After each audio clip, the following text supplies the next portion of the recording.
Este análisis, el de hoy, seguramente revelará conflictos entre lo literalmente escrito y el sentido profundo. El escucha o el lector oscilará entre la letra que ordena y el espíritu que libera, negociando constantemente qué significa realmente lo dicho. Y ese es uno de los grandes problemas. Y leyendo a un literato ayer casualmente, a uno más que literato, un semiólogo, hablaba una cosa es lo que escribe el escritor y otra lo que interpreta el que lee. Son dos visiones diferentes. La una parece pasiva, pero es decir, la del lector. Sin embargo, no necesariamente está entendiendo lo que quiere decir. Y a veces me ha pasado que yo pretendo decir algo, y por eso viene este comentario hoy día, y las otras personas lo entienden de otra forma, como en el arte, ¿no? La interpretación, sobre todo en el arte abstracto, donde no se puede decir este es un rostro, es una cara, hay lo que se llama un multilenguaje, una multisemiótica, que hace que las personas interpreten de una forma u otra.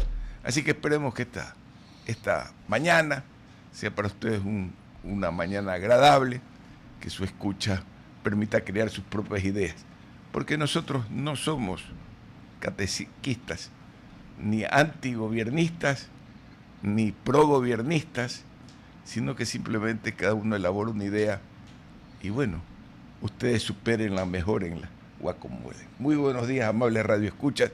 Reciban ese saludo siempre afectuoso de corazón a corazón de Astrid Sinclair Viteri, de Jorge Chuya y este es su servidor Ramón Soren Holzner en esta mañana, mi querida Astrid del miércoles 10 de diciembre del 2025. Don Ramón, usted está escuchando La mañana en RTP por la 96.5 en Guayas y Santa Elena, 98.7 en la provincia de El Oro y en el Real Audio, www.rtp.es. No se olviden que también pueden escucharnos como RTP Ecuador en Facebook y YouTube. Palabras que crean realidades. El discurso jurídico político medieval lo describe, crea, no describe, crea. Al nombrar, establece mundos posibles y determina relaciones de poder. La palabra no solo narra, sino que instituye lo que pretende regir. Y ayer, la empresa Helbert, porque hay que pronunciar. Me acuerdo cuando me hacía sacar mi profesora, la Norma Castillo, mi profesora de inglés, me hacía y yo me asfixiaba con ese así nos ha asfixiado. Salieron ayer con una descripción, una narrativa bastante canallesca, haciéndose las víctimas, cuando ellos conjuntamente con miembros del actual gobierno son los victimarios de una contratación dolosa desde el principio hasta el final, tanto en el MSP como en el IES. Y ahora resulta que se van porque no hay seguridad jurídica, porque les han invitado una narrativa y este país pues come cuentos, ¿no, señores? Y que se van sin hacer inversión privada. Ojo, si ustedes no tenían plata para hacer esa inversión, ustedes iban a hacer la inversión con el dinero del mismo Estado. No es que iban a facilitar un crédito internacional o iban a invertir en una empresa nacional que iba a operar. No nos engañen, tontitos no somos. Ustedes iban a hacer lo que cualquier contratista en legítimo negocio lo podría hacer si cumpliera con todas las reglas del juego. Pedir el anticipo, presentar una garantía, si es que se la hubiesen exigido, porque este gobierno se ha perdido esa obligatoriedad, si no recordemos el atraco de Progen, que hasta hoy día no se resuelve. Es decir, presentarse como víctimas, querida Astrid, me deja realmente preocupado. Don Ramón, y para ser un poco más exactos, es necesario ir al comunicado que enviaron, justamente de 6 páginas, sobre lo que justifica justamente Helbert en cuanto a su salida del país. Lo hace a través de OneNest, dice esta empresa, dice, junto con su filial Helber en Ecuador, se retira del país por intereses oscuros que no permiten su transformación y modernización tecnológica en el sistema de salud público. Me voy a permitir leer justamente la parte de la seguridad jurídica, don Ramón, donde ellos hacen alusión a lo siguiente: esta decisión se basa en la falta de garantías y de seguridad jurídica frente a las constantes difamaciones a las que ha sido blanco de ataque el corporativo americano en medios de comunicación. Estos ataques sin fundamentos ofenden directamente a una compañía que ha actuado con transparencia y ha invertido significativos recursos propios y trabajo en beneficio del país durante los últimos 18 meses que ha permanecido en el Ecuador. ¿Qué le parece, Jorgito? Eso es algo que a veces un poco también se puede confundir a través del mensaje. Yo creo que aquí lo importante siempre fue que no existió la transparencia debida. Todavía no existe, pero uno no sabe cuáles fueron los detalles de ese contrato. Helber menciona que lo hizo con capital propio, algo que podemos, al menos a día de hoy, no podemos confirmar. Y también, según otras fuentes, como por ejemplo el diario Primicias, ellos mencionan que sí se realizó un plan piloto efectivamente de la app de Helber en 2 hospitales públicos de Quito, pero que en uno de esos ni siquiera pudo llegar a la fase de agendamiento de citas, que era lo que generalmente se pensaba, porque tenían un problema en cuanto a cómo almacenar la data de historias clínicas de los pacientes, sobre todo en el área de urgencias. Entonces sí existe ese plan piloto, o sí existió por lo menos. Dicen que existió, que eso es lo importante analizar, porque recuerde que tuvieron uno real que fracasó en el sur del país, si mal no recuerdo, en Loja, sí, donde fracasaron rotundamente, es decir, ya deberían haber construido experticia sobre un fracaso. Sin embargo, dicen ellos que han fracasado porque le faltó la información en el tema. El que no conoce su negocio no sabe cómo hacerlo y se justifica.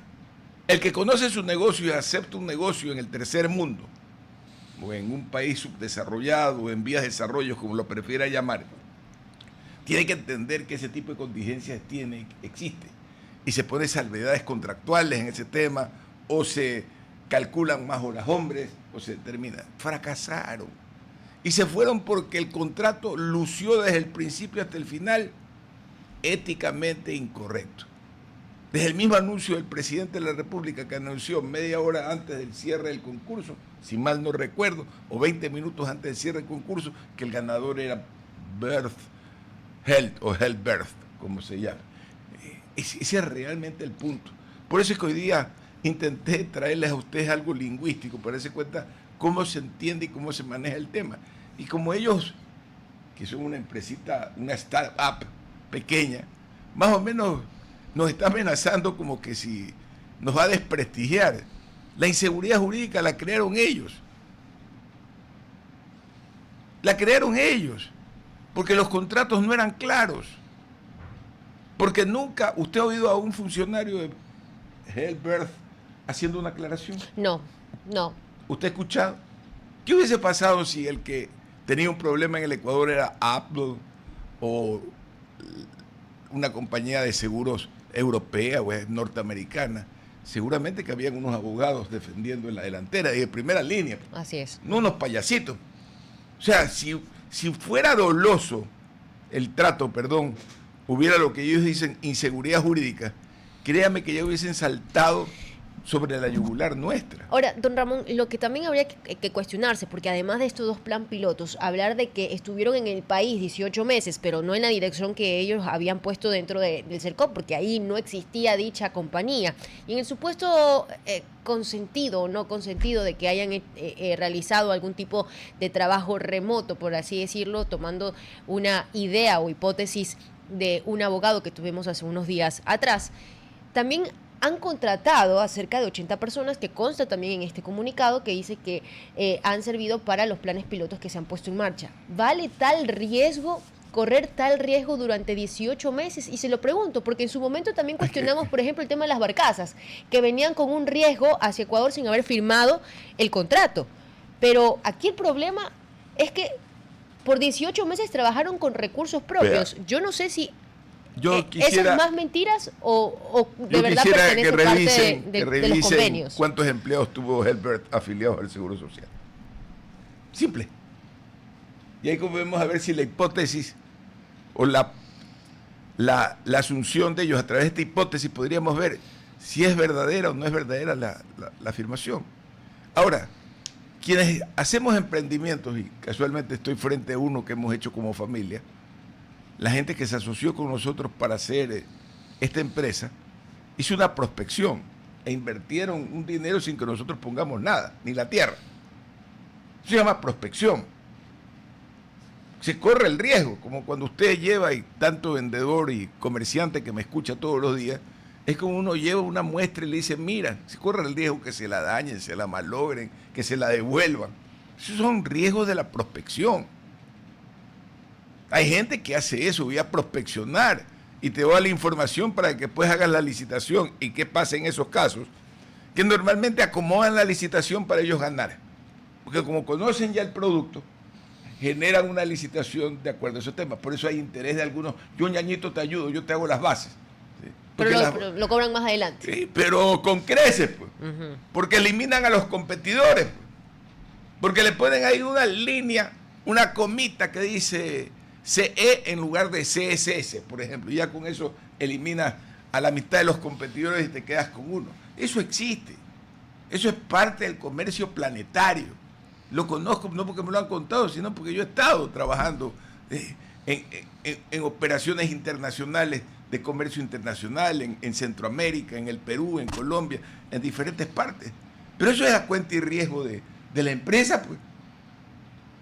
El Estado siempre tiene que licitar. ¿Qué es lo que le dio la vuelta a Correa y otros gobiernos anteriormente? Como tenían buenas relaciones con los chinos y no le tenían miedo a cargárselo a los gringos. Hoy día hay una dificultad para hacer negocio con los chinos porque si no los gringos saltan. Pero saltan. ¿No? Por eso también el gobierno no está haciendo obras con los chinos. Los chinos hacen de gobierno a gobierno. Y al ser de gobierno a gobierno no hay licitación. No hay licitación, hay intermediarios que cobran comisiones y distribuyen la comisión. Ejemplo, lo que estamos viendo ahorita es Sinohidro. Ejemplo, los hospitales que construyó el gobierno de Correa. Fueron ganados por chinos y construidos por ecuatorianos, ¿sí? Porque ellos a su vez los subcontrataban. O como ganado de brecha algunas licitaciones de gobierno a gobierno. O lo condicionan un crédito de un país. Como hay escasez de crédito, entonces viene, dice un país, dice yo te presto 300 millones y a la carretera. O sea, hay varias modalidades. Pero estos, la nueva gallada que gobierna, ha encontrado fórmulas o pretende encontrar fórmulas que no están estipuladas en el gobierno. Como por ejemplo, ya he estado buscando y le he preguntado a algunos abogados contratistas si se puede hacer negocios sin garantía de fiel cumplimiento de contrato y de anticipo del dinero. Y todos coinciden que no. Como si se hizo con Progen. Y creo que también con la otra, o sea, con la otra empresa. El apuro crea problemas. Sin duda se pueden justificar, es que teníamos que tener rápido, nos equivocamos. Solo es una justificación, pero en derecho, el no conocimiento de la ley no exime de la responsabilidad, culpa. Así de sencillo. Y en contratación pública hay que hacer lo que está escrito. La hora, querido Jorge. Son las 7 de la mañana con 9 minutos. Bueno, el tema de ayer, quizás el más importante, y deberíamos haber comenzado. Oslo en la mira mundial de si Machado va a la premiación. El Instituto Nobel tiene previsto entregar hoy a la líder opositora venezolana María Corina Machado el Nobel de la Paz en la capital noruega, pero no sabe si ella ha logrado salir de Venezuela y donde se perseguida por el régimen de Maduro. No sé si soñaba, pero vi anoche unos reportes del canal colombiano, uno de las radios colombianas que sigo, que aparecía María Corina en un lugar, ¿cómo se llama? En un lugar que parecía europeo, puede ser sí, que sí. Adelante, Astrid. Sí, don Ramón, justamente yo también venía revisando la noticia, tal vez por el cierre del periódico no se ha actualizado, pero según el director justamente también del Nobel decía que ya María Corina estaba en Oslo, lo que no sabía era en qué parte exactamente estaba y que en el caso de que no logre recibir el premio será su hija la que lo recibe, y yo creo que va por esa parte también.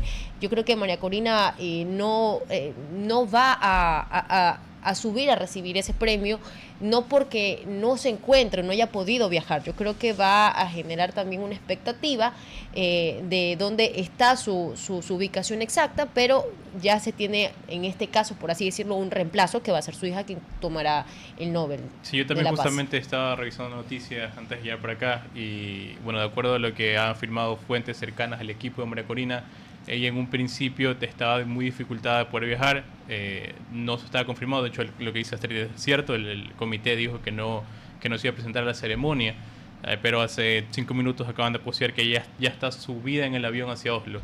Entiendo yo que la ceremonia empieza creo que a las 8 de la mañana, 8 de la mañana, probablemente no estoy seguro de dónde habrá partido ese avión hacia Oslo, pero están un poco en cuanto a tiempos corriendo, pero está en camino. 8 de la mañana de Ecuador sería la ceremonia para la premiación.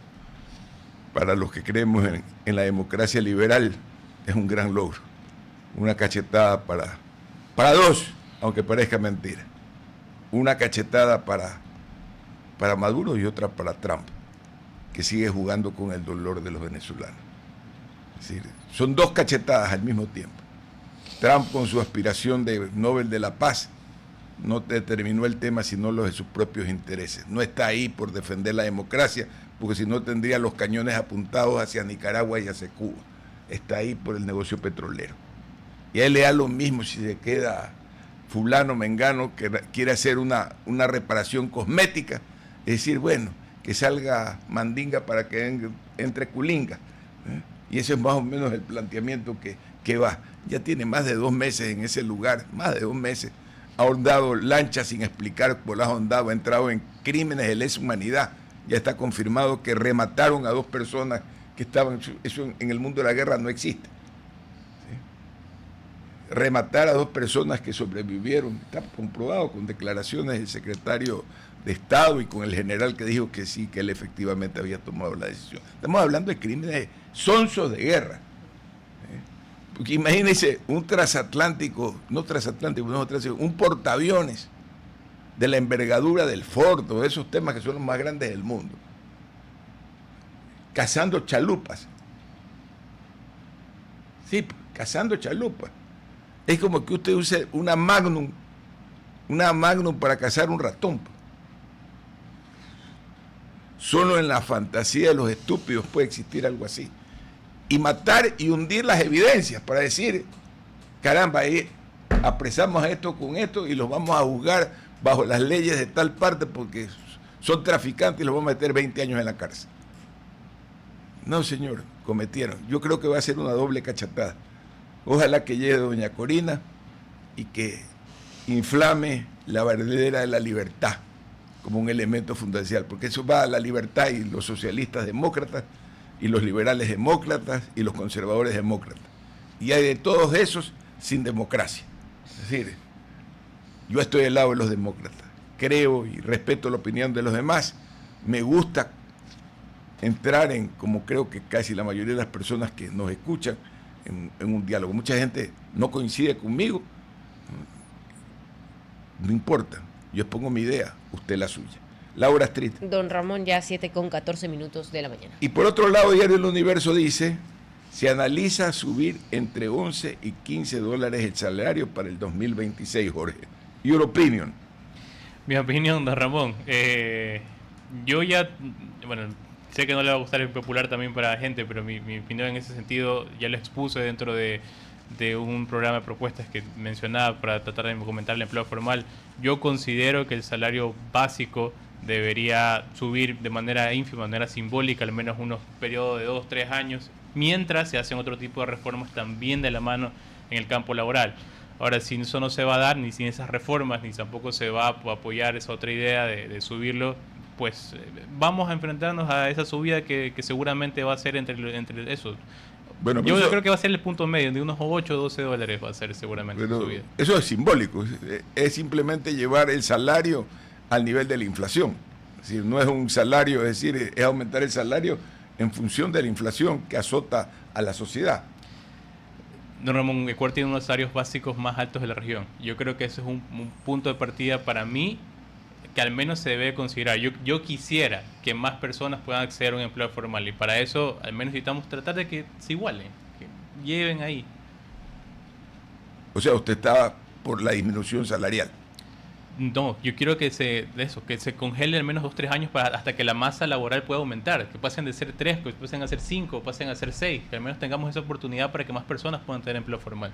¿Y usted cree que la retención salarial hace que no haya empleo? No, ¿por qué no lo pone del lado de la falta de creatividad de los empresarios?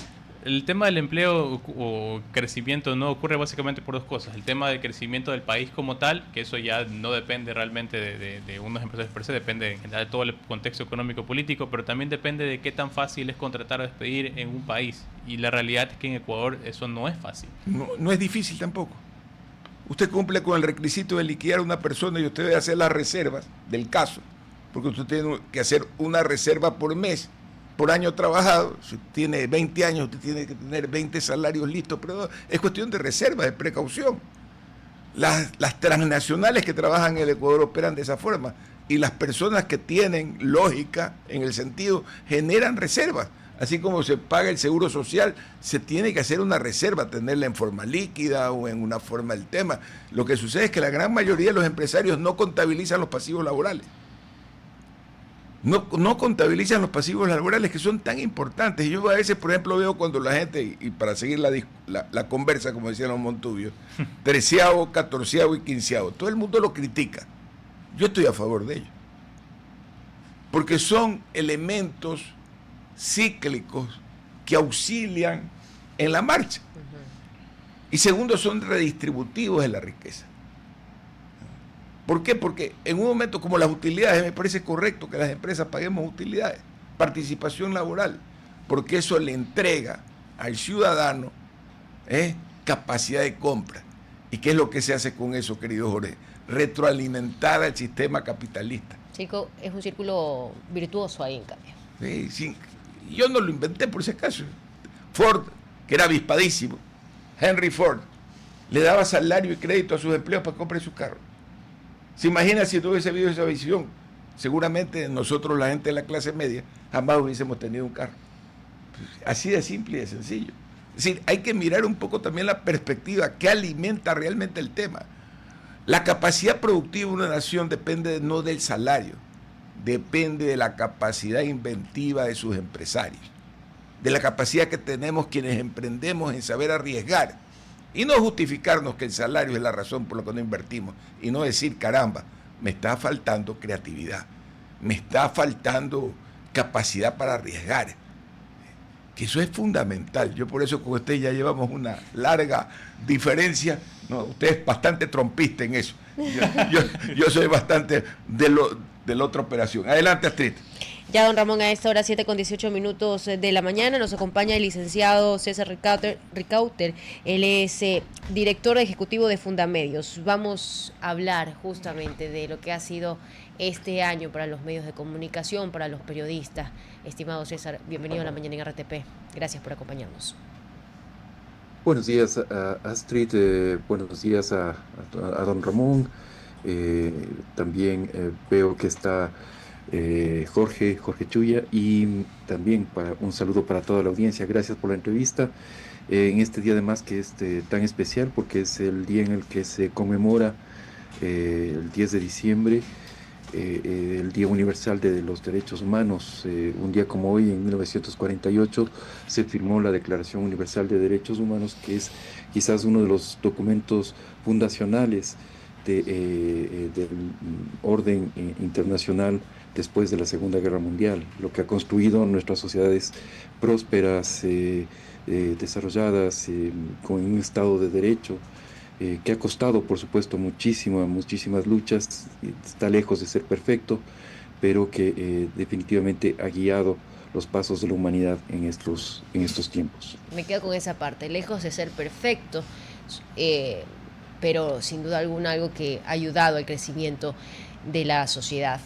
Vamos al tema que mencionaba al inicio, el ser periodista. Qué difícil se ha convertido, parece ya cada vez más se consolida como una labor o como una profesión riesgosa. Me imagino que ya pudo observar las agresiones que se dieron ayer en horas de la madrugada a un equipo periodístico contra alguien que estaban, o camarógrafos y periodistas que estaban realmente informando de un hecho concreto en vía pública y son agredidos por miembros privados de una seguridad privada de la terminal terrestre de Guayaquil. ¿En qué momento nos convertimos en un peligro para la ciudad, para el país? ¿En qué momento llegamos a esto nuevamente? Compleja, y justamente quería mencionar o arrancar con esta mención al Día Universal de los Derechos Humanos, porque evidentemente cuando hablamos de libertad de expresión hablamos de un derecho fundamental. Y lo que estamos viendo ayer realmente, estos hechos configuran una agresión brutal que debe ser condenada sin ningún paliativo. No debe ser justificada por nadie, y nos, digamos, nos satisface que las autoridades hayan actuado rápidamente para finalizar el contrato con esta empresa que tiene estos malos elementos, estos personas que están dispuestos a utilizar la violencia de una forma absolutamente brutal y desproporcionada. Como usted dice, además, sin ningún justificativo. Que más de 20 guardias de seguridad se hayan lanzado contra equipos periodísticos que lo que hacían era filmar desde la vía pública lo que sucedía en una instalación pública, ¿no es cierto?, como es la terminal terrestre de Guayaquil. Pues no tiene ninguna Pero justificación. ahora, Pero, claro, ese es el hecho clave, ¿no? Pero no es un tema aislado de lo que vivimos así es. diariamente, porque yo como periodista de campo le puedo decir que, por ejemplo, y por eso hacía la pregunta, ¿desde cuándo nos convertimos en un peligro para Sí. las ciudades? En el caso de Guayaquil específicamente, por ejemplo, entrar a un malecón 2000, a Ujú. un espacio público, entrar a los mercados, entrar a cualquier espacio público donde estén guardias de seguridad privada, se vuelve Mm. justamente en un juego del gato y el ratón, porque tenemos que escondernos para generar grabaciones o poder tener imágenes de las noticias que se están generando. Y claro, existe Claro. ahora este famoso pedido formal para poder grabar que te lo responden al día siguiente. En el caso de los mercados acá en Guayaquil, usted tiene que adelantarse a las noticias porque tiene que pedir con 3 días de anticipación el pedido para que los dejen entrar cuando la especulación o el aumento de precios se da de un día para otro. Entonces, Mm. este tipo de incoherencias y estos, de alguna u otra forma, cuellos de botellas que se convierten en trabas para la labor periodística, ¿qué tan frecuentes se han vuelto? Muy frecuentes. Y justamente lo que quería entrar era analizar el contexto en el cual se produce esta agresión en el terminal terrestre de Guayaquil. El asunto es que se ha normalizado este tipo de acciones. Lo de ayer es brutal. O sea, realmente nos llama la atención que exista gente que trabaja para una empresa que tiene un contrato con una institución del Estado, ¿no es cierto?, tenga eh, esa capacidad de tener estas reacciones. Que puede, o sea, lo que quiero destacar es que esto puede sucederle a cualquier ciudadano, pero y sería absolutamente condenable, o sea, igualmente condenable.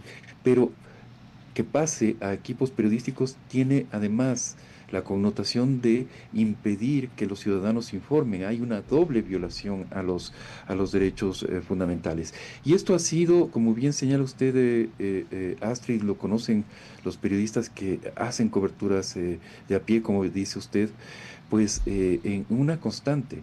Las limitaciones de acceso a la información pública, los constantes limitaciones de acceso a la información son pan de cada día. Ahora leía que los contratos con Herbert, esta empresa que intentó ser la que agendaba las citas en el IES sin ningún tipo de credencial o de existencia física, ¿no es cierto? Ha sido, estos contratos han sido declarados reservados por 15 años, sin ningún tipo de justificación al respecto. No se trata de material sensible para la seguridad nacional del Estado, que es lo que la Constitución y las leyes, la Ley de Acceso a la Información Pública, disponen para la protección de información. Aquí estamos hablando de unos contratos con una empresa X, que deberían ser absolutamente públicos porque son dineros públicos. El periodismo se ha convertido en un blanco definitivamente de quienes mal ejercen el poder público, porque definitivamente no quieren que se revele los malos manejos, la corrupción rampante, la influencia de los grupos criminales. Y el buen periodismo lo que hace es justamente revelar eso. ¿Qué estaban ocultando estos guardias de seguridad cuando propiciaron esta salvaje agresión a los periodistas? ¿Por qué se les ordenó a estos guardias de seguridad que actuaran de esa forma tan salvaje? ¿No es cierto? ¿Quién les ordenó? Esa es la pregunta clave. ¿Quién les ordenó estas agresiones y por qué? ¿Por qué les interesaba tanto ocultar lo que estaba sucediendo? Que de lo que entiendo era un incendio delimitado, expansión Sí, dentro del terminal terrestre. estimado. Pero eso sucede a cada momento, ¿no es cierto? Y se ha convertido en una política de Estado. Lo lamentable es que se ha convertido en una política de Estado a todo nivel. Las limitaciones, los equipos de comunicación de las instituciones públicas se han convertido Ok. no en facilitadores del trabajo periodístico, sino en la mayoría de casos, por supuesto, hay excepciones en toda situación, hay excepciones, Sí. pero en la mayoría de casos se han convertido en limitadores y en tratar de coartar lo más posible el trabajo periodístico, tratar de limitar, de poner los mayores obstáculos al trabajo periodístico. Y eso es Que ya configura un impedimento también a uno de los derechos que también que anunciábamos al inicio de esta entrevista. Estimado César, debido a que tenemos la cadena del alcalde de Guayaquil como todos los miércoles, vamos a tener que dejar la entrevista hasta aquí, pero pediría que por favor podamos continuar en alguna otra ocasión con este tema que es tan importante. Muchísimas gracias por habernos acompañado. Con todo gusto, Astrid. Un buen día para usted y para toda la audiencia. Muchísimas gracias. 7:27. RTP 965, a la conquista del mundo digital. Presenta sus nuevas instalaciones y tecnología de vanguardia. Renovamos nuestro compromiso de seguir brindando contenido útil y de la más alta calidad. Programas de opinión con referentes de la comunicación. Noticias para contar todo lo que está pasando en todo momento. Una variedad de segmentos con lo que necesitas saber. Y asociaciones internacionales estratégicas. Todo para mantener a nuestra audiencia y seguidores siempre bien informados. Siempre en RTP. Buena compañía. La hora, querida Astrid. Don Ramón, 8:10 de la mañana. Usted está escuchando La mañana en RTP por la 96.5 en Guayaquil y Santa Elena. 98.7 en la provincia del Oro. Y en el relado en www.rtp.es. También nos pueden escuchar en Facebook y YouTube como RTP Ecuador. El habla es el espejo del alma. En la tradición analizada, hablar muestra el interior, virtud o vicio. Quien domina sus palabras gobierna su espíritu. Quien no, exhibe un desorden moral. El lenguaje delata la más profunda de las verdaderas íntimas. Y es por eso que yo siempre cuando escucho a los políticos hablar, y me voy a entregar por la patria, y toda esa cuestión, ese lenguaje, delata en el fondo su intimidad, su verdad íntima. Él quiere, esas personas por lo general lo que quieren es parecer como los héroes de la película, cuando en el fondo de los fondos moralmente van a ser incapaces de solventar eso. Y yo veo, ¿no?, la grandeza de ciertos líderes que hablaron poco y hicieron mucho. Mujica, Mandela, no se exaltaban ni se inflamaban con la palabra patria, o Gandhi. Enfrentaron penas, condenas, no corrieron. Y yo cuando veo a Rafael Correa ahorita tirándole mierda a Moreno, porque según él es traidor, devela su incapacidad de saberse limitar. Porque ¿en qué gobierno sucedió eso? Hasta hoy día no prueban que el señor Moreno haya recibido un dinero, hasta hoy día no prueban en esta cuenta está el dinero. Pero Rafael Correa interpone sus vendetas antes que el análisis profundo. ¿Quién era el que manejaba el sector eléctrico? ¿Se recuerda o no se recuerda? El señor Glass. ¿Quién está más involucrado en ese tema? ¿Quién tuvo que firmar el contrato finalmente? ¿O quién puso el visto bueno? Glass. O sea, yo no sé si Moreno cogió o no cogió, no hago una apología de ese tema, porque no me corresponde, no lo he estudiado y no sé. Pero sí sé que los chinos en varios sectores fueron presionados por Glass a través de su tío que falleció.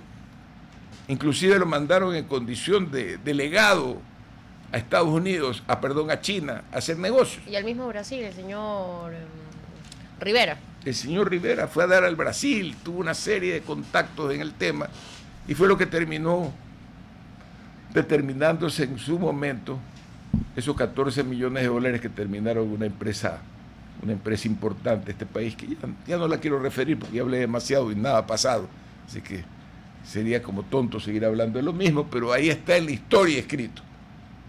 Y por eso es que digo, a Correa lo condenan sus palabras. Tiene como una felicidad porque lo van a meter preso al señor Moreno.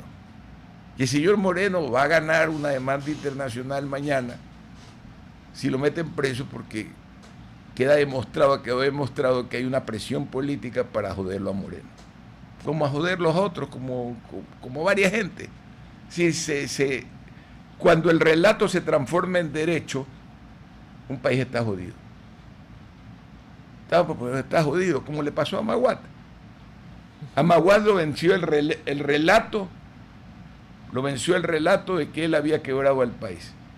Él administró una quiebra y un acto político, económico que hoy día todo el mundo aplaude y agradece es ¿cuál?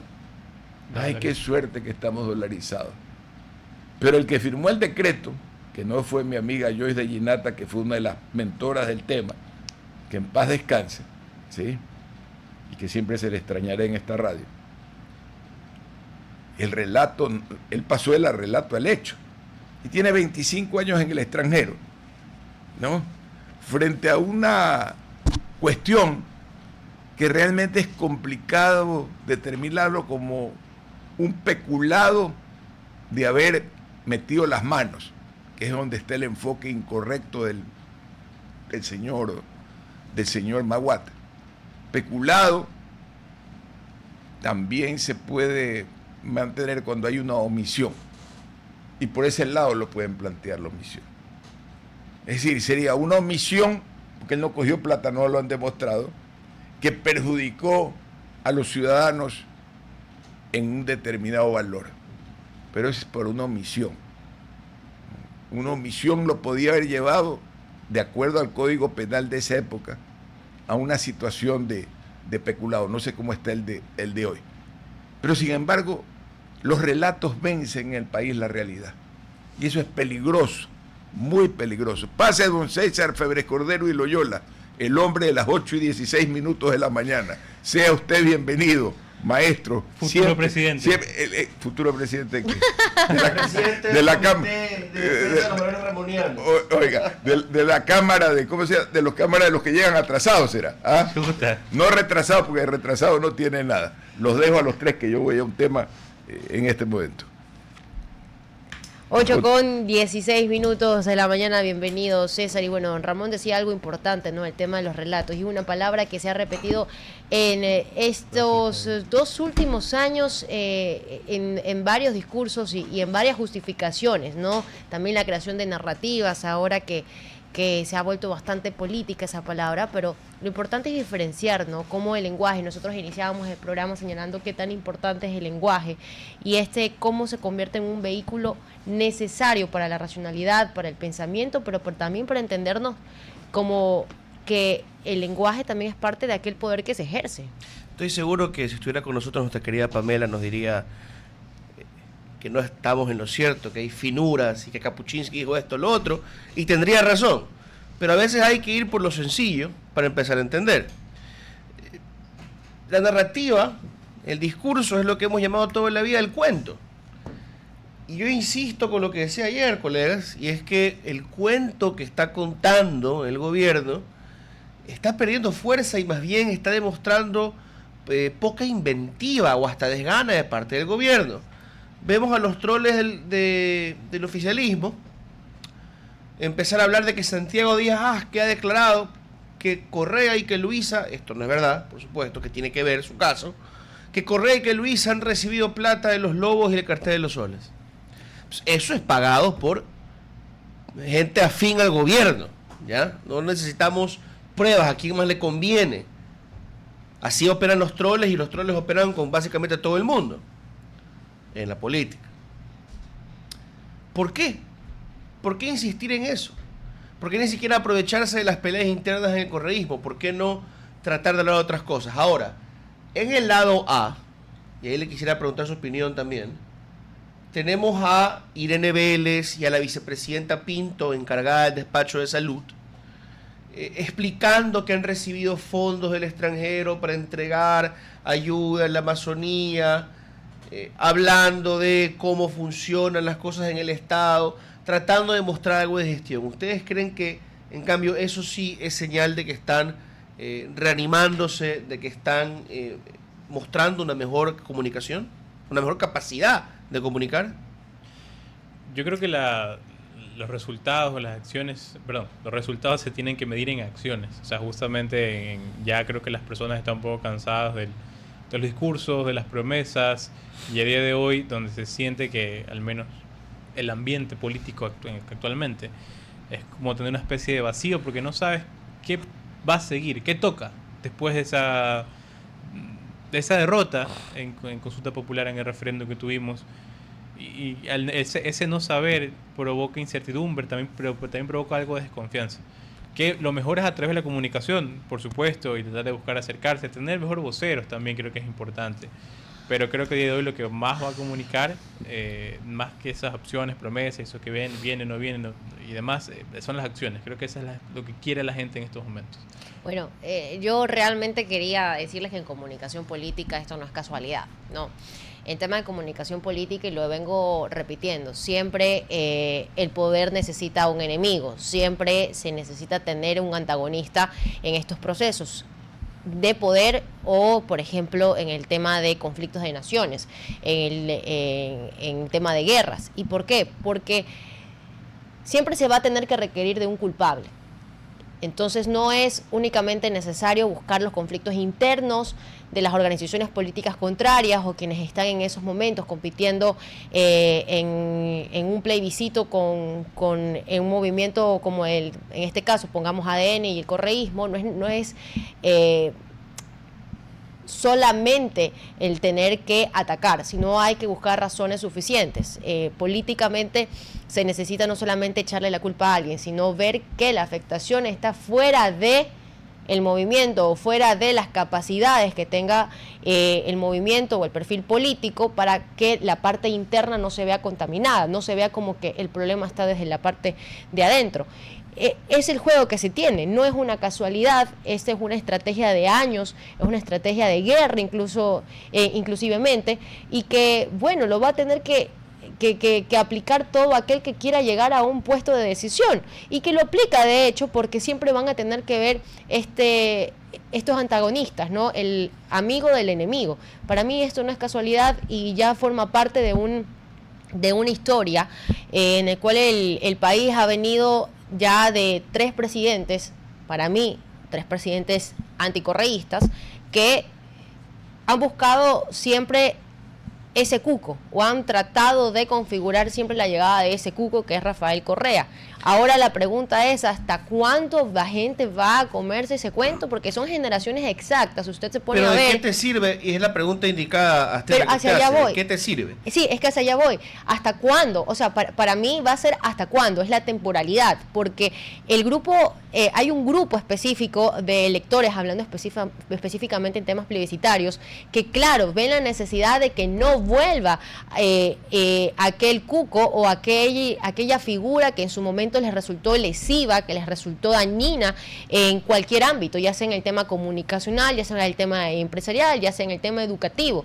Pero ¿hasta cuándo te puede durar esa generación que sigue siendo electoral? Porque de ahí vienen otras generaciones que no conocen de aquel cuco y que pueden llegar y venir y ser un movimiento que se puede reinventar y llegar con las mismas estrategias que llegó Rafael Correa, con un perfil bastante joven y carismático, y convencerlas. Pero hay que ver, Astrid. El problema es que no hay reinvención, por ejemplo, en el tema de estrategia comunicacional, pero hay que verlo desde el gobierno, de ver las problemáticas. Hay que verlo desde el gobierno, porque, y haciendo un paréntesis primero, no solamente se trata de hablar a la gente que tuvo una mala experiencia con Correa, pero Correa tuvo un alto nivel de popularidad. Todavía tiene sus 2 primeros años. El intermedio, no solo eso, perdón, sus 2 primeros periodos. Él ha tenido hasta ahora, incluso el segundo fue decayendo. 40 y pico, 50 y pico % de aprobación a nivel personal. ¿En dónde? En varias encuestas, incluidas las que manda hacer la gente cercana al gobierno. ¿Y por qué no ha ganado? Porque una cosa es la aceptación personal de Rafael Correa y otra cosa es los candidatos a Rafael Correa cuando ellos y Correa se ponen a hablar de cualquier cosa, empezando por el dólar y terminando por Venezuela. La verdad que Venezuela es... bastante imprecisa la estadística de decir que tiene más del 40%. Sí, señora, la mayoría de las encuestas te muestran... ¿En qué encuestas? Cuando tú ves clima social, cuando tú ves, cuando tú ves la mayoría de las encuestadoras que generalmente los medios de prensa citan. No quiero decir toda la lista porque a lo mejor se me va una de más, pero por años hemos visto eso y ha sido una conversación constante entre analistas. ¿Y por qué no ha ganado? El hombre, lo acabo de responder. Porque una cosa es la aceptación personal. ¿Por qué Daniel Noboa, ya, tiene una aceptación personal también del 40 y pico hasta el 50 y pico %, dependiendo de qué encuestadora consultes? Y sin embargo las iniciativas que él planteó no fueron aceptadas por la gente. Claro, yo te diría porque no todo es la popularidad presidencial. Pero la popularidad presidencial es el piso, de todas formas. Pero es que no pasa por una popularidad, pasa por una aceptación de gestión. No es una popularidad como tal. Entonces, usted mismo se está respondiendo. No es lo mismo popularidad que lo que la gente se le consulta en una elección. A veces van a pensar en la gestión, a veces van a pensar en las promesas. Cuando Correa se pone a hablar en campaña, está haciéndote una promesa de cómo va a gobernar su partido. Y cuando te habla del dólar, te está prometiendo que lo va a quitar o por lo menos va a minar la fortaleza de la organización. Yo no creo que funcione así en el tema de Correa. No estoy, Astrid, yendo a ese tema en particular. Estamos conversando de otra cosa. Y para mí cada caso en el tema político es bastante distinto. Por ejemplo, en el tema de Rafael Correa no creo que pase por tener una aceptación y luego venir a decir, sí, me gusta Rafael Correa como gobernó, pero no le daré mi voto. Creo que no sería lógico pensar políticamente así. Pero por supuesto que es lógico, la gente lo hace todo el tiempo. Tener tú, por ejemplo, la figura de Nebot detrás de Cynthia Viteri te sirvió una vez, la segunda no. Y Nebot ha mantenido... Porque Cynthia Viteri se popularidad en Guayaquil. No. Cynthia Viteri no deslindó, pero sí se apartó de la visión de Nebot, y es más, ella quiso crear imagen propia y creó imagen propia y la gente se dio cuenta.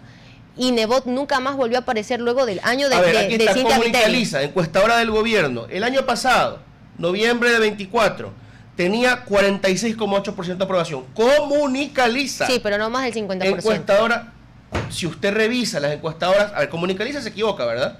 Si como usted todas, revisa, como todas las encuestas. Pero si usted revisa encuestas, en el supuesto de que creer presentan que las otros números, encuestadoras, más del 50%. en el supuesto de creer que las encuestas han tenido la razón en las últimas elecciones, en que se han equivocado en todos realmente, y supongamos que ese es el valor real del grupo que tiene, por ejemplo, Rafael Correa en capital político como tal o ciudadano, la verdad es que deberían de sorprender. Ni siquiera han logrado remontar en la Asamblea Nacional, en votaciones ya no para presidenciales, sino para legislativo. O sea, la verdad es que la confianza en las encuestas la estoy poniendo en duda, pero se la estoy dando como válida, pero no es más del 50%. Entonces, ¿usted en qué se basa para decir que no es más del 50% o más del 40%? ¿Cuál es la popularidad de Rafael Correa?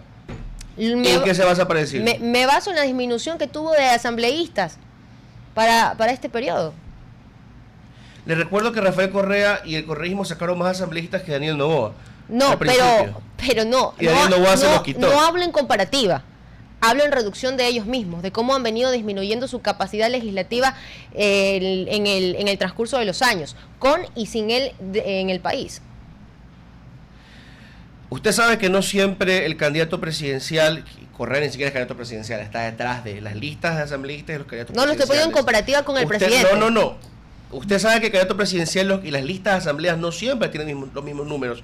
En el mismo correísmo hemos visto como a veces la lista de asambleístas saca más que el candidato presidencial o viceversa, ¿ya? Y en teoría Correa está promocionándolos a todos ellos.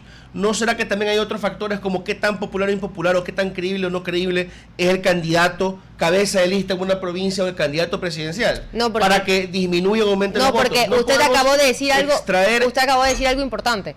El tema de la figura representativa en los partidos políticos. ¿Qué tanto influye? Y lo dijiste con el tema de Jaime Nebot. Entonces, si Rafael Correa sigue siendo el líder máximo todopoderoso de la RC5, se supone que la gente confía en ese todopoderoso de la RC5.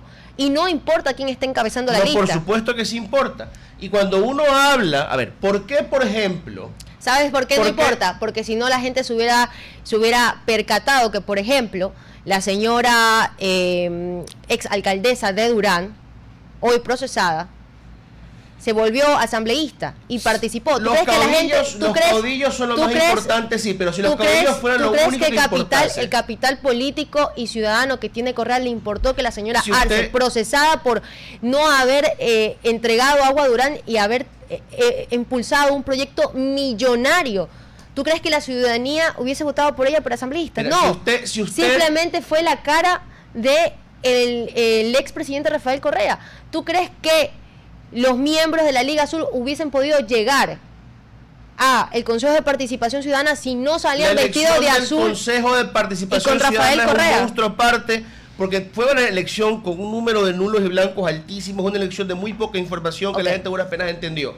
Durán opera bajo redes clientelares, y si bien la gente está frustrada con los políticos, sociales cristianos, correístas y otros, porque nunca ha llegado el agua, y tampoco la presencia del Estado Central se ha hecho sentir, sobre todo en la seguridad, en el reparto de puestos en el municipio, de dádivas, de pequeñas obras. Ya se mantiene. Hagamos algo. Pero no he terminado de hablar lo que estaba diciendo antes. Hagamos algo interesante. ¿Qué le parece si medimos las siguientes elecciones seccionales y vemos cómo le va a la prefecta del Guayas sin Rafael Correa? Ese es el problema. ¿Qué ha hecho Marcela Guiñaga que no han hecho los otros que se han salido del correísmo? Marcela Guiñaga se ha hecho votar, no salió traicionando, no salió atacando a Correa.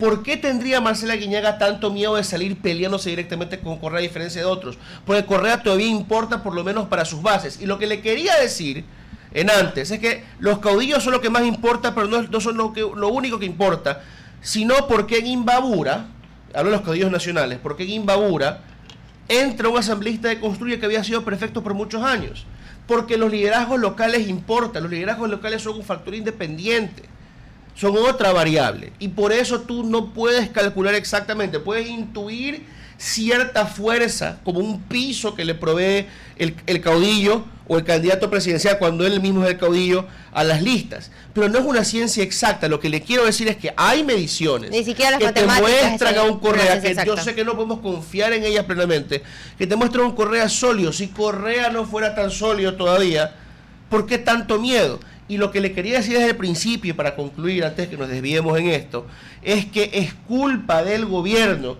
de haberle caído con tanta fuerza al correísmo, de haber ayudado a que se debilitase tanto, porque también hay culpa de ellos mismos. Ya, es un problema del gobierno que esté en esta posición, porque ya no tienes un enemigo fuerte, ya no tienes a un cuco, un antagonista. Ya Pero no lo que tienes a un usted puede villano verlo como la en culpa, la tal vez tarima. desde el gobierno se ve como una estrategia. Pero una estrategia equivocada. Una estrategia porque- que el mismo Correa Ok. la aplicó para otros movimientos. Porque no he terminado de decir por qué está mal. ¿Por qué es malo para el gobierno? Porque cuando tú no tienes al correísmo ahí, que te hace ver como el mal menor, cuando te quedas solito en la tarima porque has expulsado a todo el mundo de la tarima, solamente se pueden ver tus errores. Y cuando solamente se pueden ver tus errores, es cuando te desgastas más rápido. Es lo que quería decir hace como Ahora unos sí. 8 minutos. Queridos amigos, tenemos que irnos a un corte comercial y ya regresamos con nuestro debate tan ameno. RTP 965, a la conquista del mundo digital. Presenta sus nuevas instalaciones y tecnología de vanguardia. Renovamos nuestro compromiso de seguir brindando contenido útil y de la más alta calidad. Programas de opinión con referentes de la comunicación. Noticias para contar todo lo que está pasando en todo momento.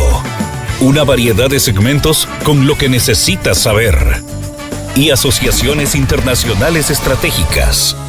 Todo para mantener a nuestra audiencia y seguidores siempre bien informados. Siempre en RTP. buena compañía. Bien, estamos de regreso con más información, solamente para dar una actualización de lo que hablábamos un poco más de mañana. Jorge, el tema de María Corina Machado y su recibimiento del Premio Nobel de la Paz, pues como lo adelantábamos, ¿no? El Comité Nobel había indicado que se había podido, que conocían que María Corina había podido de alguna u otra forma salir de Venezuela con, según tus fuentes también que tú manejas, Jorge, voy a agarrarme de lo que conversábamos un poco en la cafetería, con ayuda del gobierno estadounidense, pero que igual no alcanzaría, según el horario establecido para la ceremonia, recibir esa condecoración, ese premio, no condecoración, el Premio Nobel de la Paz. Y lo termina recibiendo su hija Ana Corina Sosa, quien pues posa con el Premio Nobel de la Paz, y aún no conozco, o por lo menos no se figura en los medios una actualización de cuáles fueron las palabras dichas por la hija de María Corina Machado. Vale señalar que como parte de este galardón que se da, en primera fila estuvo el presidente de la República, Daniel Noboa.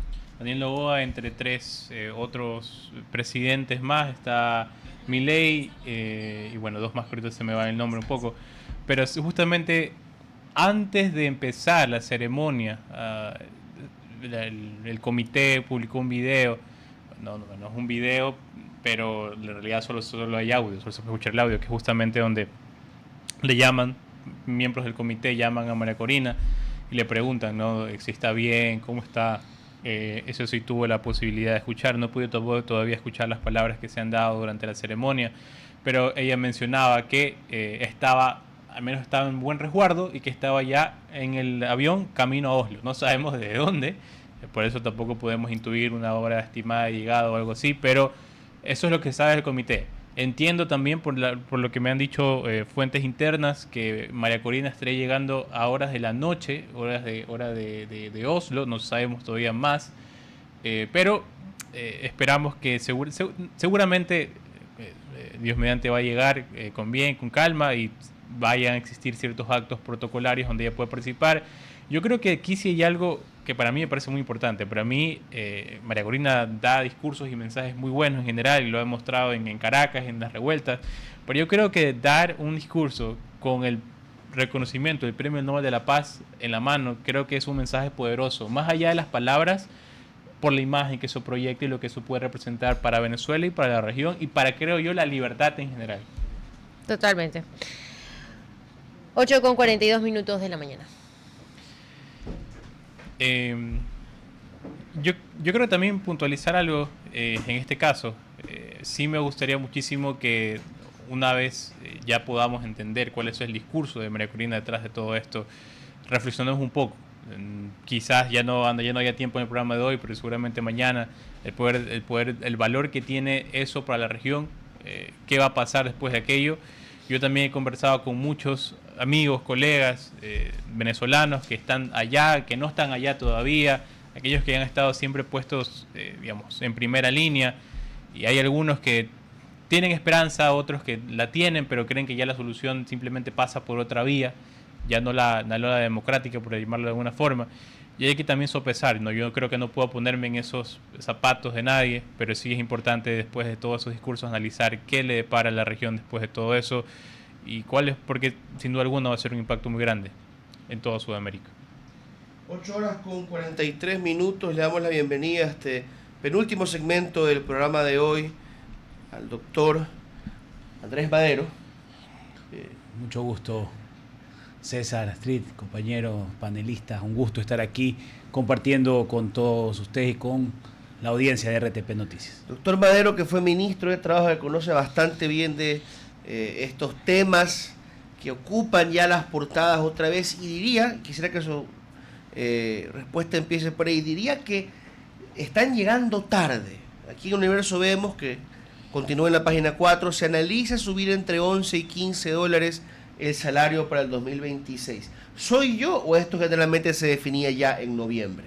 No, normalmente empiezan las reuniones en noviembre. Salió un acuerdo ministerial en el año 2021 donde se establecía como inicio el 20 de noviembre, si mal no recuerdo. Sin embargo, lo que establece el Código del Trabajo es claro: 2 reuniones, mediando 5 días entre cada una de ellas. En caso de no existir el acuerdo, fija el Ministerio del Trabajo, a través de su representante, el ministro, fija la remuneración básica sectorial unificada que regirá para el año 2026. Pero esto no se fija a libre arbitrio ni albedrío. Tiene que ser fijado de manera técnica. Y el mismo artículo 118 del Código del Trabajo lo establece así. ¿Cuál es este balance? ¿Cuál es este factor técnico? El índice de precios del consumidor proyectado para el siguiente año. ¿Para qué? Para mantener por lo menos el poder adquisitivo de los trabajadores. Cuando se da un incremento no técnico, se corre el riesgo de que esto sea una suerte de espada de Damocles, porque ese incremento termina generando un impacto negativo y perdiéndose el poder adquisitivo. Ahora, un aumento de 11 a 15 dólares, ¿le parecería a usted, entonces, bajo esos parámetros, un aumento técnico? La percepción de la proyección de índice de precios del consumidor está entre el 2.5, 2.4 hasta el 3.2 para el próximo año. Y más o menos en eso está el aumento. En eso debe manejarse el aumento. Ahora, no olvidemos que hay la posibilidad, remota pero posibilidad, de que exista un acuerdo entre los representantes de trabajadores y empleadores. En ese caso ya el ministerio no tendría ninguna intervención que realizar y sería directamente fijada por consenso. Y no hay limitaciones para esos consensos, ¿no? No, el consenso es de obligatorio cumplimiento. Abogado, en ese sentido, sí me gustaría un poco hablar sobre quizás la otra parte de la arista, ¿no? Usted habla un poco de la parte técnica que tiene que ver esta decisión, pero al final del día también es una decisión política y sobre todo es una decisión económica. Mencionábamos un poco el tema del poder adquisitivo, para que no disminuya el poder adquisitivo de los trabajadores, pero seamos honestos, esos trabajadores son solo 3 de cada 10 ecuatorianos. Y a mí me sigue preocupando esos 7 de cada 10 que no logran encontrar un empleo formal, y yo voy a seguir tratando de hablar por ellos y luchando porque lo que yo considero sus derechos. Ecuador tiene uno de los salarios básicos más altos de toda la región. Y es algo que es un punto de partida, entre otras cosas, que al menos te ponen desventajas en comparación a tus otros competidores regionales. Porque con la inversión, en general, uno mide varias cosas, como transnacional, como inversor, sea local o internacional. Pero si tuvieras que escoger entre lo que hay en Sudamérica, lo que hay dentro de la región andina al menos, Ecuador tiene que perder un poco por justamente todo ese aparataje laboral que tiene actualmente, ese código laboral que primero lleva casi 100 años ahí y debería haber sido utilizado hace mucho tiempo atrás. Pero ahora pensándolo en eso, esta subida de salario básico, que se sube año tras año, ¿no se piensa en algún momento qué pasaría, por ejemplo, si lo dejáramos en stand-by? Creo que legalmente no se puede, porque siempre hay que subir, yo creo que así sea simbólicamente un centavo, por poner un ejemplo. Pero, ¿por qué no considerarlo, tenerlo en stand-by?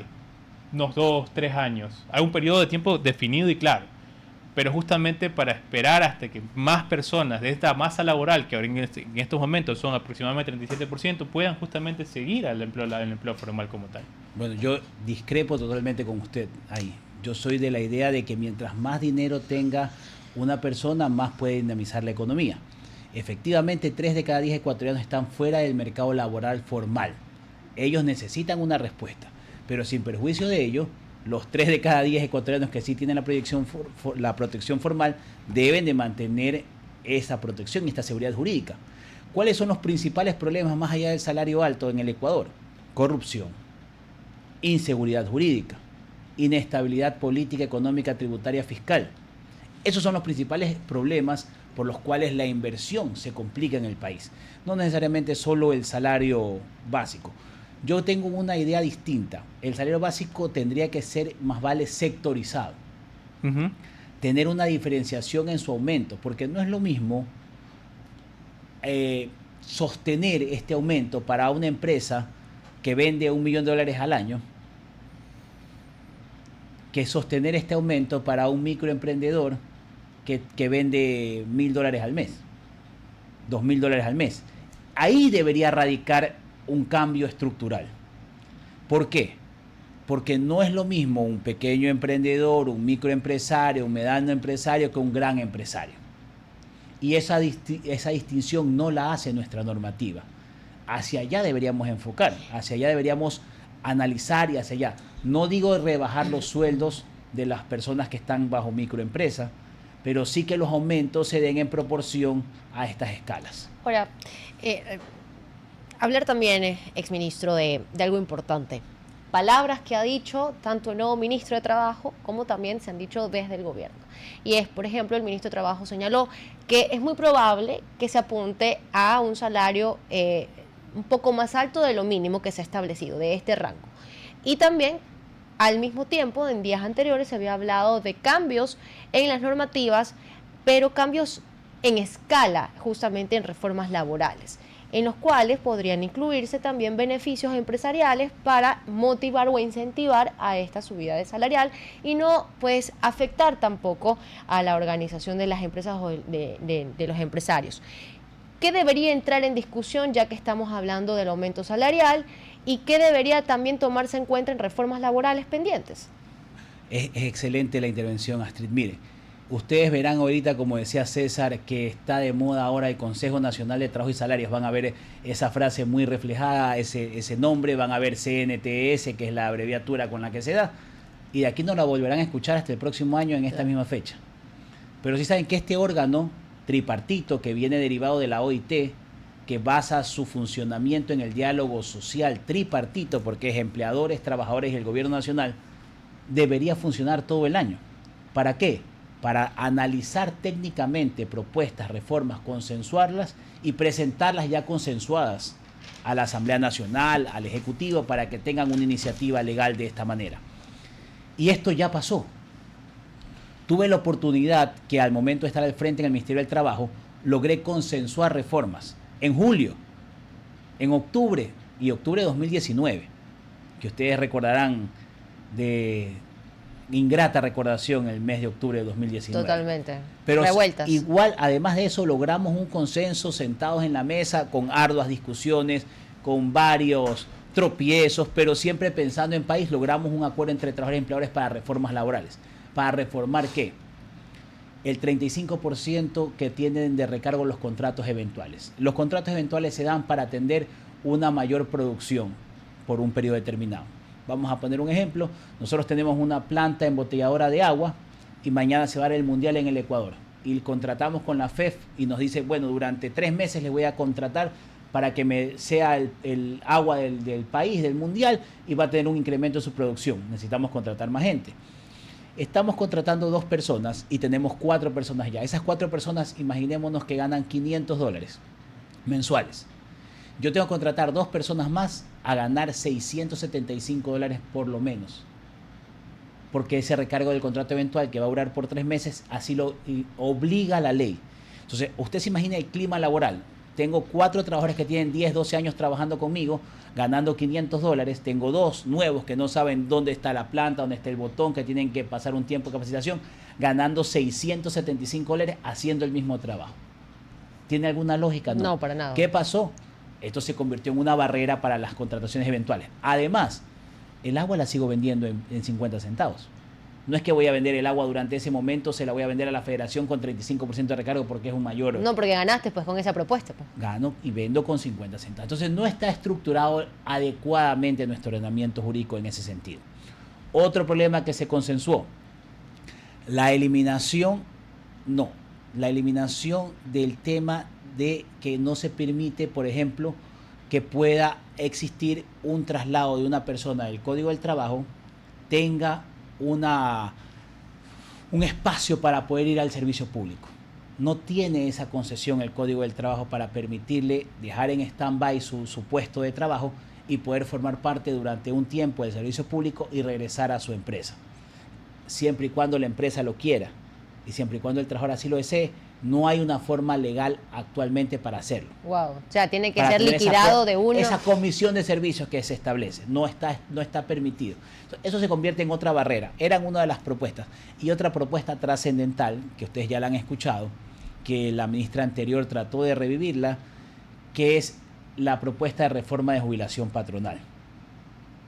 Esta propuesta de reforma de jubilación patronal, que es otro abismo en el cual se ven inmersos los trabajadores a los 19 años y que menos del 2%, ya de esos 3 de cada 10, menos del 2% logra cruzar ese abismo a los 19 años. Y aquí no hay que estigmatizar, no es que hay que decir que los empleadores son malos porque no quieren pagar la jubilación patronal. Un empleador es un empresario que tiene que planificar financieramente y tiene que proyectar financieramente su negocio. ¿Cómo puede proyectar su negocio si no sabe esta jubilación patronal qué tiempo va a tomar? ¿Qué valor va a durar? ¿Qué valor va a costar en el tiempo? Porque esta jubilación se paga durante todo el tiempo del trabajador jubilado de vida y un año más a sus herederos. Entonces, no tiene sentido la planificación. Ustedes recuerden, ustedes son bien jóvenes, es un poco más complicado ponerles en el tapete, pero hace muchos años aquí había una disquera de discos de LP, acetatos, producciones, un negocio... JF Guzmán. Un negocio bollante. Si yo les hubiera dicho a ustedes hace 40 años quieren ser accionistas de la empresa, hubiera dicho, bueno, le regalo unas acciones, perfecto. ¿Cuándo han visto un local de esos ustedes abierto ahora? ¿Cuándo fue la última vez que fueron a comprar un disco a algún local? Fuera del país, no aquí. Ya es vintage, es un nicho, no es un negocio grande ni bollante. ¿Y qué haces con los trabajadores que tienes que seguirle pagando jubilación sin tener ningún tipo de producción? Porque tienes que seguirle pagando la jubilación durante toda su vida y un año más. Entonces, esas personas jamás van a permitir que llegue una persona a volver a tener este beneficio y lo que harán es que lo despedirán.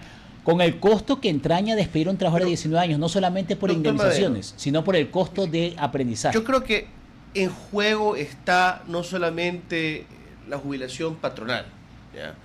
Yo creo que mucha gente, cuando se habla de cualquier protección, garantía o beneficio laboral, aunque sepan que nunca serán beneficiarios, porque todos sabemos que son pocos los que llegan a los 20, 25 años, ¿ya? Y no creemos muchos que vamos a llegar a una empresa a tener ese tiempo, sienten que si dejamos que se elimine eso, luego seguirán otras cosas. Primero será la jubilación patronal, luego será la estabilidad de la contratación, luego seguirán el 14º, el 13º, etcétera. Entonces, ¿cómo generar un espacio, o más bien una situación de confianza para que la gente diga, no, estamos eliminando algo que está de más, pero no es que mañana va a ser un viva la fiesta? Claro, como todo, César. Primero con diagnóstico claro y luego con data e investigación certera.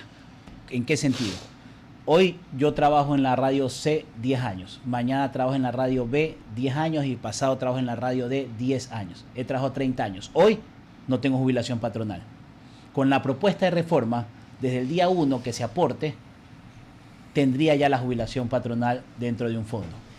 Pero ahí sí me puede corregir, por favor, ministro, pero eso hace que los costos de contratación aumenten todavía un poco más. ¿Y cuánto cree usted que aumentan los costos de contratación a los 19 años de votar a la gente? Por supuesto, pero estamos hablando de 19 años, estamos hablando ahora que incluso cuando yo voy a contratar, por poner un ejemplo, pongo ahorita mi startup y voy a contratar, se me va a aumentar un costo. Son porque muchas voy a más empezar, personas desde el principio. Y yo sí quiero establecer al menos el tema de la revolución patronal. Yo personalmente creo que es claro, para mí debería eliminarse. Eso es algo que existía antes de que exista el IES en el Ecuador, y usted también lo sabrá. Y estaba justamente un mecanismo porque no existía el seguridad social como tal. Y es bueno tener ese tipo de amparar a los viejos cuando empezó el IES. Fue por eso.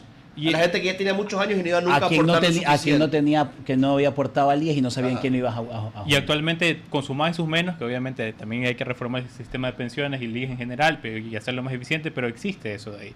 Yo quiero, como última pregunta menos de mi parte, y aprovechando su presencia, yo creo que me ayuda a entender entonces cómo hacemos para que esos 7 de cada 10 que no tienen un empleo formal puedan ser contratados, porque todo lo que estamos hablando ahora, a mí lo único que me da a pensar es que Ecuador sigue siendo un país donde contratar es difícil, donde despedir quizás incluso todavía más. Y hablamos un poco de los beneficios y las cosas que hay que hacer para proteger justamente a los trabajadores, pero solo son 3 de cada 10. Quiero entender qué podemos hacer para los otros que no tienen ese empleo formal. Primero es fácil. Primero, control. Si no hay control, nadie va a contratar. Segundo, te digo porque lo viví. Hice 30.000 inspecciones en un año y de esas 30.000 inspecciones tuve 3.000 sanciones apenas porque las 27.000 distintas cumplieron y subsanaron las obligaciones que no las habían hecho por desconocimiento, por imprudencia, por negligencia, pero se pusieron al día y la inspección sirvió para eso. Segundo, claridad normativa que permita al empresario y al trabajador tener claro cuál es su contratación, cuál es su formalidad, cuáles son sus tipos. Y hay sí que analizar la forma de terminación de contratos.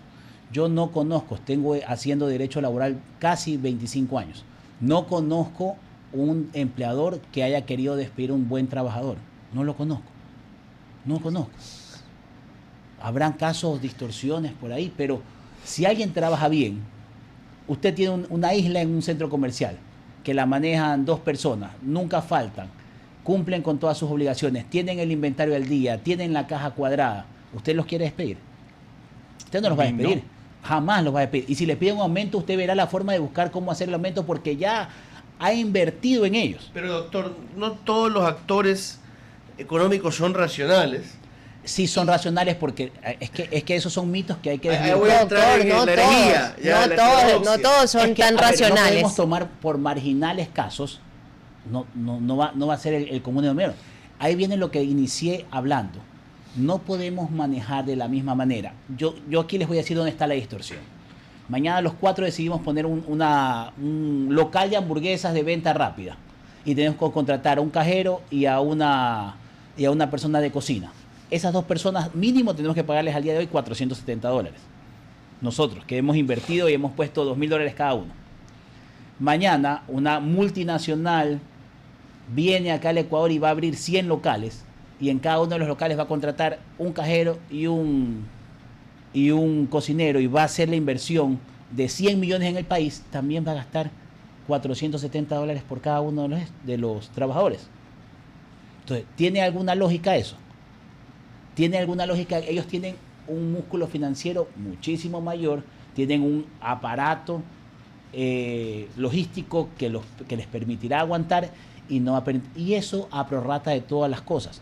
Si mañana decide un emprendedor poner un negocio de costura para competir con una multinacional, igual el costurero que va a contratar deberá ganar por lo menos el operario $470. Pero igual tenemos que tomar en cuenta que del otro lado está la canasta básica, que supera con creces el sueldo básico y el trabajador te dirá, hermano, yo sé que es difícil para ti, pero para mí es fatal más que difícil. Pero la canasta está para 4 personas en una familia, o sea, no es solo... No, pero el niño no trabaja, pues doctor. No, pero generalmente estás por lo menos con 2 sueldos de esa magnitud. Hay otro mito que hay que quitar, César, por favor. Solo 3 de 10 son formales. Permíteme antes de avanzar. Si tú tienes un negocio de panadería y vendes 100 panes y tienes contratada a una persona, y mañana se da un milagro en el país y se elimina 13º, 14º, vacaciones, utilidades, jubilación patronal, se elimina aportación al IES, que cada uno aporte. Pero tú no vendes ni un solo pan más. ¿Tú vas a contratar a más personas? No vas a contratar No, a nadie. tienes ahí todo. No vas a contratar a nadie Toda por la más que me digas generación. que no tengas, porque no tienes la necesidad de contratar a unas personas. Hoy, con el código que tienes hoy, si tienes una panadería que vende 100 panes diarios y pasas a vender 1000 panes diarios, buscarás la forma de cumplir lo que más puedas. Y seguramente informal. Y vender. Y cuando hagas esa informalidad, debería aparecer el control del ente estatal para hacerte cumplir la formalidad, porque estás vendiendo 10 veces más lo que vendías. Claro, pero también, ¿por qué no hacer más fácil que exista más gente que pueda entrar a la formalidad? Pero bueno, le agradecemos muchísimo. 9 de la abogado mañana con 2 Madero. minutos ya. Y creo que con eso es tiempo de irnos a un corte comercial, que ya nos están llamando en cabina. RTP 965, a la conquista del mundo digital. Presenta sus nuevas instalaciones y tecnología de vanguardia. Renovamos nuestro compromiso de seguir brindando contenido útil y de la más alta calidad. Programas de opinión con referentes de la comunicación. Noticias para contar todo lo que está pasando en todo momento. Una variedad de segmentos con lo que necesitas saber. Y asociaciones internacionales estratégicas. Todo para mantener a nuestra audiencia y seguidores siempre bien informados. Siempre en RTP. buena compañía. ¿Cómo está, Estamos de don vuelta. Jorge? ¿Cómo sigue? Yo ahora, Pensando en el empleo. pensando en el empleo, pensando en porque quizás ahora entiendo un poco mejor por qué no podemos tener más personas formales en el Ecuador. Pero con otra parte de mi mente también en Oslo, pensando en ese reconocimiento que, aunque es para una venezolana, considero que también es un reconocimiento para aquellos que creen y luchan por una libertad, aquella bajo principios democráticos, bajo principios también de responsabilidad sobre todo. Me Oiga, gustaría saber qué piensa usted de ese tema, pero también antes de eso, yo creo que lo veo medio navideño con ese no, suéter. la bandera original del estado de Maine, ya le dije que me lo traje de allá, de ese pueblo bonito de Portland, que yo no me quise referir despectivamente a él cuando dije que era infeliz. Yo digo eso de cualquier ciudad pequeña, y lo digo con cariño porque yo pasé buena parte de mi infancia, no permanentemente, pero constantemente visitando un cantón pequeño. Pues yo cuando le digo pueblo infecto, lo digo con cariño. Pero en Usted, todo cuando caso- usted dice que es un hombre de pueblo, se refiere a ese tipo de pueblos, pues a los pueblos estadounidenses, allá. No, le estoy hablando de un pueblo de la provincia del Oro, ¿ya? Al que le tengo un profundo cariño porque me siento parte de él. Pero bueno, por eso, es que me estaban malinterpretando. ¿Por qué estoy hablando de esto? Porque no estoy desvariando, ¿ya? Es porque yo me refería a Portland, Maine como un pueblito infeliz. Pero para enfatizar que es un lugar pequeño, que aún así en una ciudad pequeña, donde no hay mucho que hacer aparentemente, uno se puede divertir en encontrar a buenos artistas. Es lo que quería decir ese día y me berrearon. Pero bueno, me voy a sacar la pica, ya, actriz es compañera no entrevistada. Datos, Ángel Polibio Córdoba, 18 de enero del 2020, porque dijo que Correa tuvo una bajísima popularidad en su último periodo. Según Datos, el hombre empezó con el 68% y terminó en mayo del 17 con el 46%. ¿Ya? Y no me voy a poner a buscar encuesta por encuesta porque también soy, admito, desorganizado y no tengo bien registrado todo lo que he leído de Informe Confidencial, de Comunicaliza, de Datos, de Clima Social, hasta de Maluc, que me le río, lo leo y no confío, pero lo leo. Ya del CIES, y no del CIES, el Centro de Inteligencia, No, de el los CIES gastos no. reservados, de las carteritas y de los fajos de billetes. No, estoy hablando de la encuestadora CIES. Y el hombre, el cuco, el ogro, no de Ajaccio, sino el ogro de Lovaina, mantiene valoraciones de 40 y pico, 50 y pico % dependiendo de la fecha de a quien le preguntes. Y lo que quiero decir es, señores, nunca somos consistentes sobre él. Y eso es parte de nuestro problema. Usted habrá escuchado a los colegas alguna vez decir, ya no hablen más de él. Yo recomiendo, entrevistados aquí, no hablemos más de él, recomiendo que no lo mencionemos. Y son los primeros que lo traen a la mesa, que advierten que hay que votar contra él, que todo depende de si él gana o pierde. Pero no hablemos de él, ya no existe Rafael Correa. Y cuando no es época de elecciones, Rafael Correa ahora es impopular, no tiene vigencia, está perdido. Si mañana hubiera elecciones anticipadas, ya mismo cuidado, gana el correísmo, está a punto de ganar, auxilio. Me dirán, no, pero César, esa es la mentira del activista que te quiere meter miedo y exagera solamente para ganar con un mayor margen, para activar a sus votantes, para movilizarlos. No, señores, porque estos activistas y comunicadores yo los conozco a muchos en persona y yo los veo sudar. Yo creo que el correísmo está debilitado. Yo creo que puede continuar debilitándose. Yo creo que está debilitado en parte por sus propios errores y en parte porque el gobierno también ha ayudado a dividirlos. Pero tratemos de pensar con la cabeza y no con el hígado. ¿Ya? No digamos que están acabados para después, en unos meses o en unos años, decir que están a punto de triunfar otra vez. No tiene sentido repetir eso una y otra vez. Y ese era mi punto. Y lo otro que quería decir al principio, Jorge, es, no sé si estás de acuerdo conmigo, cuando tú eres tan, pero tan efectivo a la hora de deshacerte de tus enemigos, te terminas atrapando a ti mismo solo en el campo de batalla, que se convierte siempre en un escenario de la política, y cuando estás ahí solito, solo se pueden ver tus defectos. Ya no estás ganándole a nadie, te quedaste solito. Ya no estás perdiendo y tienen que ayudarte, te quedaste solito. Ya no puedes enfatizar las verrugas en la cara, las deformaciones morales,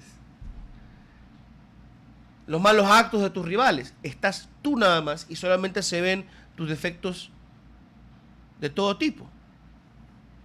Y terminas por eso presa del ánimo cambiante de la gente, que cada vez se centra más en ti y cada vez explica los problemas en tus errores y que no te deja entonces avanzar, más bien te aplasta. Yo creo que eso es lo que le puede terminar pasando a Noboa si no se encuentra un buen antagonista. ¿O usted cree que más bien es mejor simplemente quedarse solito en el escenario y lo que está haciendo Noboa es aprovechar mal el espacio que tiene y cómo está captando la atención de la gente en este momento? Yo creo que igual esas son dos cosas que se separan. Considero que no solo Ecuador, creo que a cualquier democracia siempre le va a ser algo saludable tener una oposición. Yo esperaría que la oposición, pero no ni siquiera la oposición, en general los políticos puedan ser bastante maduros en ese aspecto y poder llevar un debate con alturas, estés contrario o no en general o en contra de las propuestas que se hagan. Pero creo que siempre va a ser saludable tener una oposición. Te llames Daniel Noboa, te llames Rafael Correa, te llames como te llames, Javier Milei, como te quieras llamar en general. Cualquier partido, cualquier ideología siempre va a tener un contrapeso. Ya no estamos hablando solamente de los poderes del Estado como tal, sino también tiene un contrapeso ideológico dentro de ese parlamento o dentro de la opinión pública, dentro de lo que haga, siempre va a ser saludable. Yo creo que el hecho de que a día de hoy, particularmente, y ya lo he venido diciendo en otros programas, yo no siento que Ecuador tenga una oposición fuerte. La RC, como tú mencionaste, se está debilitando y por ahí no han aparecido otros actores. Y cualquier otro medio actor que quiera aparecer, llámese Aquiles Álvarez, llámese el propio incluso Jan Topic, tratan de, el presidente busca la forma de tratar de sacarlos de juego rápidamente. Entonces viene eso de la mano, el hecho de pensar en cómo cómo podemos tener una posición realmente en Ecuador, creo que le va a ser saludable, y el hecho de no tenerla considero también que hace que el presidente esté viviendo algo que generalmente no se vive en una democracia. No sé si eso le está haciendo bien o mal, creo que dejo los juzgamientos éticos, morales, perdón, de eso, pero al menos está viviendo otro tipo de realidad. Y lo que creo yo que se podría hacer en este caso es aprovecharla. Ya respondo a tu segunda pregunta. Tratar de aprovechar eso que existe. Yo considero que no saludable no tener posición, pero si estamos en esto tratamos de aprovechar la mejor forma. ¿Cómo sería aprovechar? Justamente buscando crear vínculos de confianza con la ciudadanía, que ya a día de hoy vemos que no se pueden construir a través de discursos, sino que tienen que construirse con acciones. Tratar de estar más presente en el territorio, con las personas, tratando de escuchar qué pasa, qué les adolece, qué problemas tienen, cómo podemos ayudarlas mejor, que es algo que siento puede ser que le haya pasado factura haya sido una de las cosas que haya pasado factura por la derrota en noviembre. Claro, pero más allá de la derrota de noviembre, en la posición en la que estamos ahora, en la que está el gobierno ahora, en particular, ir a escuchar a la gente es suficiente. ¿O no será un recordatorio de que el gobierno sabe lo que está pasando y no puede hacer nada? O sea, si no acompañas eso, y es una obviedad, pero hay que repetirla, si no acompañas eso con gestión, puede aumentar la frustración. Más bien habría que concentrar la gestión, creo yo, en lo posible.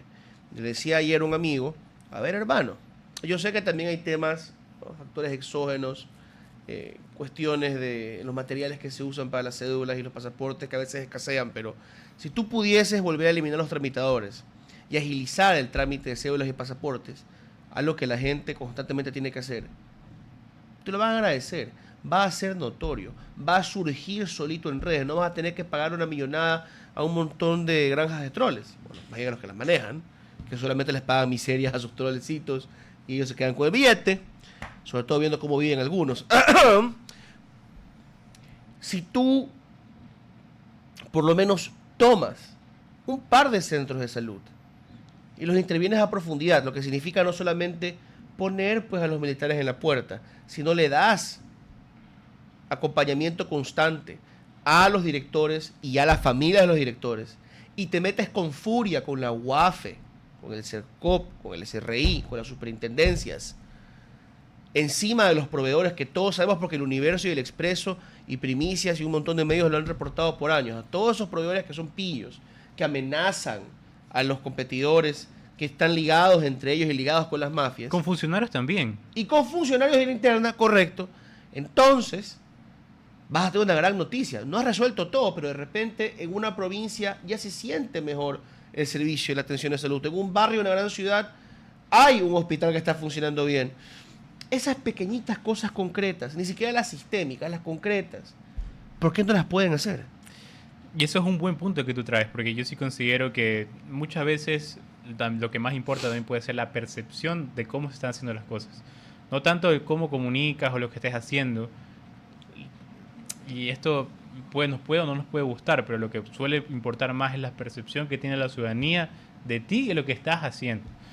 Entonces hay que tratar de administrar esa percepción, que a día de hoy seguramente la percepción ciudadana es: no estamos haciendo nada, está ahí con sus discursos y demás y sus menos, con por ahí llevándose preso a alguien, pero ¿qué se está haciendo?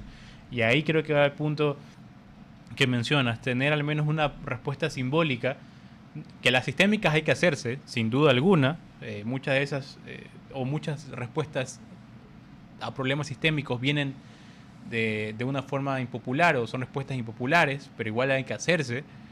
Pero mientras se hace eso, tratar de hacer algo simbólico, como por ejemplo, y voy a decir algo, esto es un ejemplo, intervenir el hospital del IES que está en el sur de Guayaquil, que es uno de los hospitales que seguramente reciben mayor afluencia ciudadana,